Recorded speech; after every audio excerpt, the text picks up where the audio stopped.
জামালপুরের দেওয়ানগঞ্জে নাগরিক কমিটির মানববন্ধন ও র্যালি প্রতিবাদ সভা অনুষ্ঠিত হয়েছে। জামালপুর জেলা প্রতিনিধি রফিকুল ইসলাম জানান, রবিবার দুপুর 12টায় দেওয়ানগঞ্জ মডেল থানা চত্বরে মানববন্ধন ও র্যালি প্রতিবাদ সভা অনুষ্ঠিত হয়। মোহাম্মদ খাদিমুল ইসলাম অলিদের সভাপতিত্বে ও সদস্য সচিব মোহাম্মদ শামসুল হুদা রতনের সঞ্চালনায় উপস্থিত ছিলেন নাগরিক কমিটির আহ্বায়ক মোহাম্মদ রুহুল আমিন হারুন, মোহাম্মদ জাহিদ হাসান পিকুল, মোহাম্মদ ফজলুল হক, সদস্য মাহমুদুল হক জাহিদ, নূরে এলাহি, মোহাম্মদ আজাদ হোসেন, ওমর আল বশির সহ শতাধিক নাগরিক। মানববন্ধন ও আলোচনা শেষে দেওয়ানগঞ্জ পৌর শহরের বাজারে অলি-গলিতে র্যালি করেন নাগরিক কমিটির নেতৃবৃন্দরা।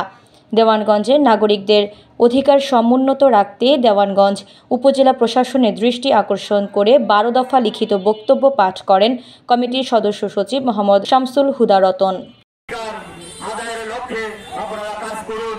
এই স্টেশনের টিকিট কালোবাজারি থেকে সাধারণ নাগরিকদেরকে রক্ষা করুন।